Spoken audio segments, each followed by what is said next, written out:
సరే ఇంకా పవన్ కళ్యాణ్ గురించి మాట్లాడటానికి నాకు పెద్దగా ఇష్టం లేదు సార్. ఎందుకంటే ఆయనకి అసలు ఏం తెలియదు అనుకుంటున్నా. చంద్రబాబు ఏం చెప్తే చేద్దాం అనుకుంటాడు, అంతే, ఫినిష్.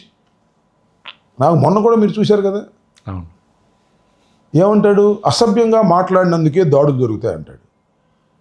ఏమండి, అసభ్యంగా మాట్లాడితే దాడులు జరుగుతాయా? కేసులు పెట్టరా?